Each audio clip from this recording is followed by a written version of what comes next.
दोस्तों, आपने सुना होगा कि अंतरिक्ष स्पेस स्टेशन लगातार पृथ्वी के चक्कर काट रहा है और यह सालों साल इसके चक्कर काटता ही जा रहा है।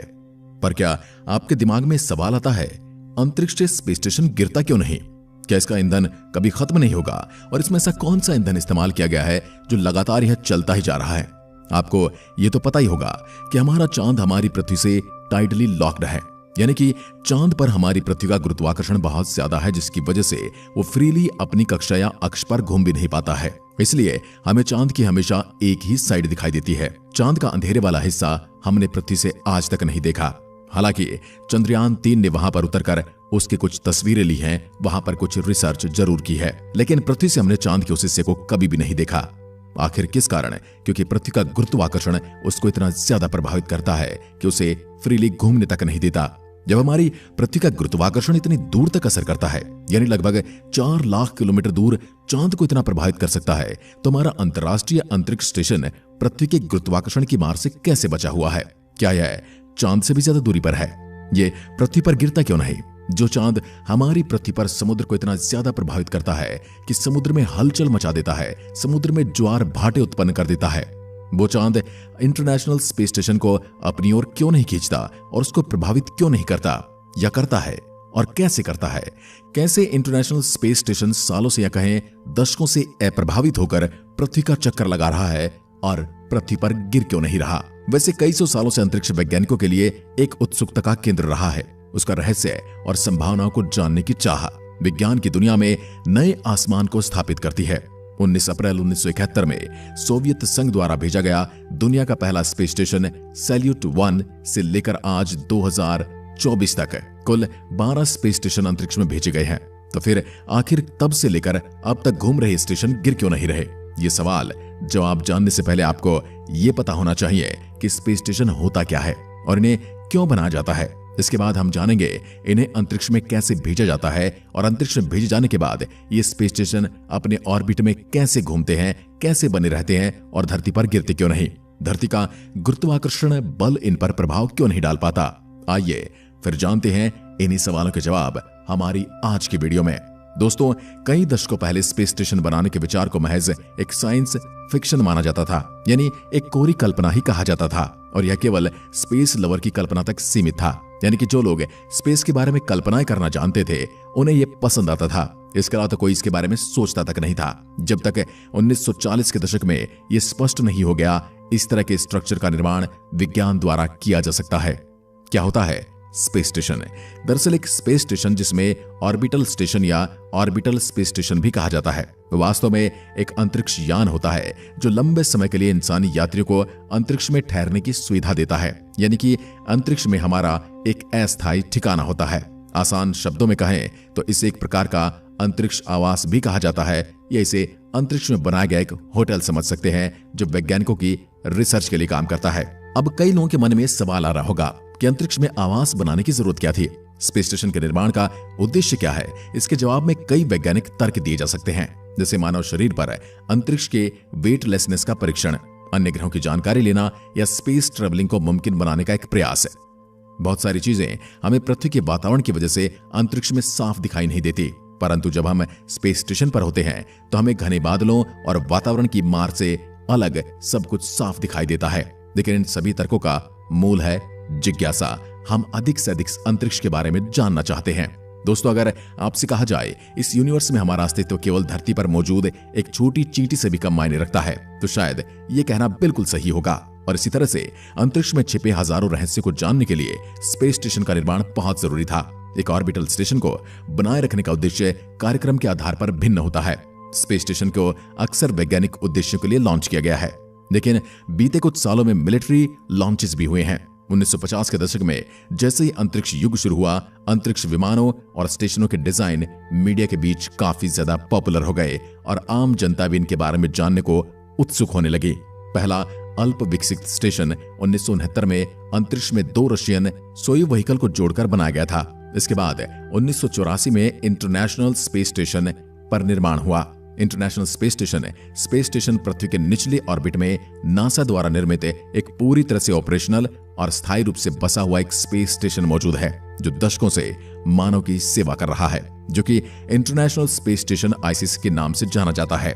इसका इस्तेमाल मानव शरीर और अंतरिक्ष यान के प्रभावों का अध्ययन करने के साथ साथ कई स्पेस मिशन में एस्ट्रोनॉट्स को रहने का स्थान प्रदान करने के लिए किया जाता है। जो चीज हम पृथ्वी से नहीं देख पाते वो चीज हमें वहां से दिखाई देती है। जो रिसर्च हम पृथ्वी से नहीं कर सकते वो रिसर्च हमें वहां जाकर करने की जरूरत पड़ती है। दुनिया के सबसे बड़े स्टेशन इंटरनेशनल स्पेस स्टेशन को इकट्ठा होने में 10 साल और 30 से अधिक मिशन लगे। ये 15 देशों का प्रतिनिधित्व करने वाली 5 स्पेस एजेंसियों के बीच वैज्ञानिक और इंजीनियरिंग सहयोग का एक बहुत बड़ा नमूना है। आसान शब्दों में आप ये कह सकते हैं, यदि मानव सभ्यता द्वारा निर्मित कई देशों का सामूहिक सहयोग और मानव सेवा के लिए किया गया कोई कार्य है तो वह इंटरनेशनल स्पेस स्टेशन।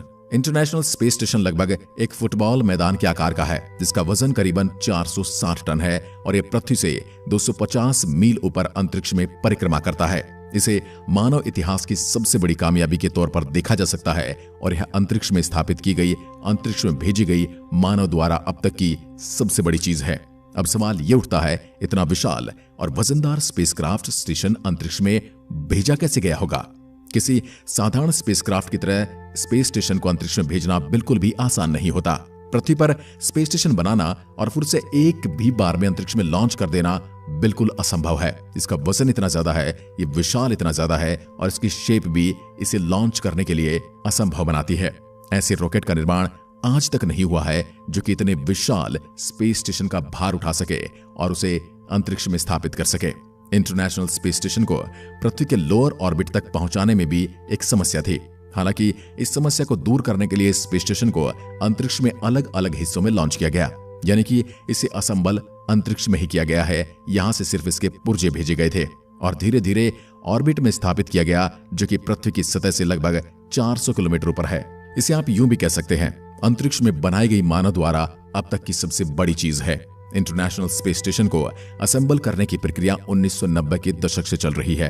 अंतरिक्ष में स्पेस स्टेशन को जरूरी स्पॉट सिस्टम देने के लिए समय के साथ स्पेस मॉड्यूल को अंतरिक्ष में भेजा जाता है। 20 नवंबर 1998 में एक प्रोटॉन रॉकेट द्वारा इंटरनेशनल स्पेस स्टेशन के पहले मॉड्यूल जारिया को लॉन्च किया गया। जारिया के लॉन्च होने के 2 सप्ताह बाद STS-88 स्पेस शटल मिशन में यूनिटी को लगाया गया, जो 3 नॉट मॉड्यूल में से पहला था और इसे जारिया से जोड़ा गया। इस बीच कई और मॉड्यूल स्पेस में लॉन्च किए गए, जो कि निर्धारित अवधि में इंटरनेशनल स्पेस स्टेशन के साथ जुड़ते चले गए। इंटरनेशनल स्पेस स्टेशन में इंटरलॉकिंग सिस्टम है, यानी कि चीजें एक दूसरे से पजल की भांति जुड़ जाती हैं और उन्हें जोड़ने के लिए किसी वेल्डिंग या किसी इंस्ट्रूमेंट की जरूरत नहीं पड़ती। पूरे स्पेस स्टेशन के निर्माण के लिए 40 से ज्यादा असेंबली उड़ानों की जरूरत थी। 2020 तक 36 स्पेस शटल उड़ानों के द्वारा इंटरनेशनल स्पेस एलिमेंट्स को स्पेस में डिलीवर किया गया। किसी भी स्पेस स्टेशन को अपनी ऑर्बिट में बने रहना बहुत जरूरी होता है, इसलिए अब जानते हैं स्पेस स्टेशन अपने ऑर्बिट में लंबे समय तक कैसे रहते हैं और वो गिरते क्यों नहीं। दोस्तों, स्पेस स्टेशन के हिस्से को रॉकेट की मदद से ऑर्बिट में लाया जाता है। ऑर्बिट में पहुंचने और वहां बने रहने के लिए स्पेस स्टेशन को एक निश्चित गति की जरूरत होती है। इंटरनेशनल स्पेस स्टेशन पृथ्वी के चारों ओर ऑर्बिट में लगभग 17,105 मील प्रति घंटा यानी करीबन 5 मील प्रति सेकंड की स्पीड से ट्रेवल करता है। इसका मतलब यह हुआ कि स्पेस स्टेशन हर 92 मिनट में पृथ्वी का एक चक्कर लगा लेता है और इसी अंतराल में वह हर 3 घंटे में सूर्योदय होते हुए देखता है। और यही इसका रहस्य है कि गिरता नहीं। उसके न गिरने का सबसे बड़ा रहस्य भी यही है। जब हम किसी रस्सी से किसी पत्थर को बांधकर घुमाते हैं तो अपनी जब तक गति में रहता है तो वह चारों तरफ घूमता रहता है।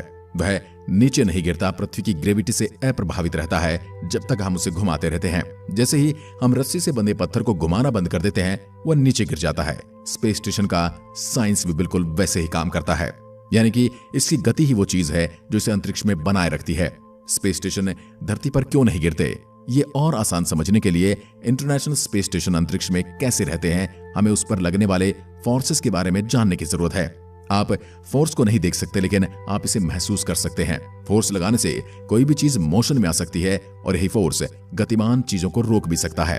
यानी कि अगर कोई फोर्स अपोजिट डायरेक्शन में होगा तो गति को धीमा करेगा और अगर फोर्स सीधी डायरेक्शन में होगा तो वो गति को बढ़ाएगा या और तेज करेगा। स्पेस स्टेशन को अपने स्थान पर बनाए रखने के लिए 2 अलग अलग फोर्सेस काम करते हैं। पहला है गुरुत्वाकर्षण यानी कि ग्रेविटी, जो कि पृथ्वी की तरफ से लगाई जाती है, जो कि उन चीजों पर लगती है जिनका वजन होता है। जो चीजें बहुत भारी होती हैं जैसे कि ग्रह, एक फोर्स बनाते हैं जो कि छोटी चीजों को अपनी ओर आकर्षित करते हैं। इसी वजह से हम सभी आकाश में नहीं तैरते हैं और जब हम हवा में कूदते हैं तो फिर से नीचे भी गिरते हैं, क्योंकि पृथ्वी का गुरुत्वाकर्षण हमें हमेशा जमीन पर खींच रहा होता है।